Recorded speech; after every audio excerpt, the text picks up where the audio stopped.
ఈ రోజు ముఖ్యంగా గంధమాల గురించి మా మిత్రులు చెప్పారు. ఇవాళ ఒక ఆయన తాటి చెట్టు అంతా పెరిగిండు కానీ తలకాయ మోకాళ్ళలో ఉందో ఎక్కడుందో నాకు తెలియదు. ఎట్లకెళ్ళి వస్తావయ్యా నీళ్లు, నువ్వు ఎట్లిస్తావు గంధమాల ఎట్లా కడతావని నేను వారిని అడగదలుచుకున్న. ఈరోజు సాగునీటి ప్రాజెక్టుల గురించి ఇంత ఉందే పెద్దలు ఉత్తమ్ కుమార్ రెడ్డి గారు చెప్పిండ్రు. 10 ఏళ్లలో 2 లక్షల కోట్ల రూపాయలు ఖర్చు పెట్టిండ్రు, కాంట్రాక్టర్లకు బిల్లులు ఇచ్చిండ్రని. నేను అడుగుతున్న గత పాలకులను, 2 లక్షల కోట్ల రూపాయలు ఖర్చు పెడితే గంధమల్ల రిజర్వాయర్ ఎందుకు పూర్తి కాలే, పిలాయపల్లి కాలువ ఎందుకు పూర్తి కాలే, ధర్మారెడ్డి కాలువ ఎందుకు పూర్తి కాలే, ఎస్ఎల్పిసి ఎందుకు పూర్తి కాలే, నల్గొండలో ప్రాజెక్టులు నిర్మించలేదు, ఆలేరు ప్రాంతానికి సాగునీరు తాగునీరు అందించలేదు. ఇవి పక్కన పెట్టండి. ఈనాడు ఈ నల్గొండ ప్రాంతంలో నేను అడగదలుచుకున్న మా ప్రాంత రైతులను, ఈ ప్రాంత ప్రజలను, ఆనాడు నవంబర్ 8 నాడు నా జన్మదినం ఉన్నదని వేలాది మంది ఇంటికి వస్తామంటే నేను కాదు కూడదు లక్ష్మీ నరసింహస్వామిని దర్శనం చేసుకొని మూసి కాలువలో మా నల్గొండ బిడ్డల బతుకులు ఎట్లా చింద్రమైపోతున్నాయో వాళ్ళ మధ్యలో గడుపుతానని నా జన్మదినం రోజు మీ దగ్గర వచ్చి రోజంతా పాదయాత్ర చేసి మీరు పడుతున్న కష్టాలను కల్లారా నేను చూసి ఆనాడే నేను ఈ ప్రాంతానికి మాట ఇచ్చిన. 600 అక్కడి సూర్యుడు ఇక్కడ ఉదయించిన ఎవరు అడ్డం పడ్డా తొక్కుకుంటైనా పోతాం, మూసీ నది ప్రక్షాళన చేసి తీరుతాం, నల్లగొండ రైతాంగం కష్టాలు తీరుస్తామని ఆనాడు చెప్పడం జరిగింది.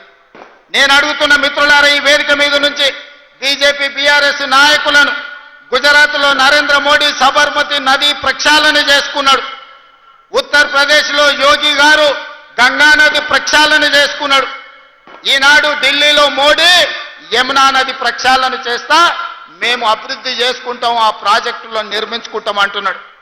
మరి నేను ఇవాళ అడుగుతున్న బీజేపీ బీఆర్ఎస్ వాళ్ళను, నరేంద్ర మోడీ సబర్మతి నది కట్టుకోవచ్చు, యోగి గంగా నది కట్టుకోవచ్చు, ఢిల్లీలో యమునా నది మీరు ప్రక్షాళన చేసుకోవచ్చు.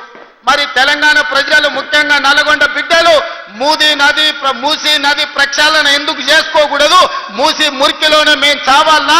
మా ఆడబిడ్డలు, మా ఇతర ప్రాంతాల వాళ్ళు, నల్గొండ ఆలేరు భువనగిరి ప్రాంతాలకు ఆడపిల్లలు ఇవ్వాలంటే, వాళ్ళు తల్లులు కావాలంటే కష్టం ఉన్నది. ఆ ప్రాంతం విషపు నీళ్లు తాగితే బిడ్డలు పుట్టరు అనే ఒక పరిస్థితి, ఒక విషమ పరిస్థితి ఉంది.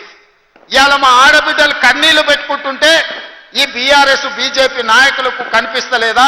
పుట్టబోయే బిడ్డలు కాలొంకరనో కన్నొంకరనో లేకపోతే బలహీనతలతోని బలహీనంగా పుడితే ఆ పాపం, ఆ ఉసురు మీకు తలగదా అని చెప్పి బీజేపీ బీఆర్ఎస్ నాయకులను అడుగుతున్నానే.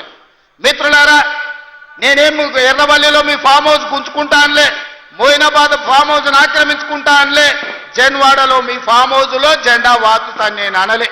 ఏమన్నా మా నల్గొండ రైతుల కష్టాలను తీరవాలి, నల్గొండలో ఉండే లక్షలాది ప్రజలకు మేలు జరగాలి, నల్గొండలో వేలాది ఎకరాలకు నీళ్లను అందించాలి, మూసీ నది ప్రక్షాళన చేసుకుంటాం, గోదావరి జలాలతో మూసీ నదిని నింపుతామని మేము ప్రయత్నం చేస్తే మీరు అడ్డం పడి హైదరాబాద్లో మూసీ పక్కన ఉన్న పేదోళ్ళ ఇండ్లు కూలగొడుతుందని విష ప్రచారం చేశారు. నేను అడిగిన ఆనాడు వాళ్ళని అసెంబ్లీలో, మూసీ నది పక్కన ఉన్నోళ్ళు ఎవరు? మా పాలమూరు నుంచి వచ్చిన వాళ్ళు, మా దేవరకొండ నుంచి వచ్చిన వాళ్ళు, మా మిర్యాలగూడ ప్రాంతం నుంచి వచ్చిన వాళ్ళు, లేకపోతే మా మునుగోడు ప్రాంతం నుంచి వచ్చిన వాళ్ళే మూసీ నది పక్కన ఉన్నారు. వాళ్ళందరికీ అవసరమైతే 1000 ఎకరాలలో మంచి ఇల్లు కట్టిద్దాము, ఇందిరమ్మ ఇల్లు కట్టిద్దాం, తలా 120 గజాల ప్లాట్ ఇద్దాం, ఏం కావాలన్నా వాళ్ళని ఆదుకుందాం, మంచి పాఠశాల పెడతాం, మంచి కాలేజీ పెడతాం, వాళ్ళ పిల్లల్ని ఆదుకుందాం, వాళ్ళ జీవితాలలో వెలుగు నింపుదాం, అవసరమైతే 1000-2000 కోట్లు ఖర్చైనా ఆ మూసీ నది ఒడ్డున ఉన్న పేదలకు ఖర్చు పెడదామన్నాం. కానీ ఎవరు ముందుకు రాలే. మీరు ఇవ్వండి సలహాలని అడిగినాం, వాళ్ళకి మేలు ఎట్లా చేయాలనో చెప్పండి అన్నాం, కానీ వాళ్ళకి అది ఇష్టం లేదు.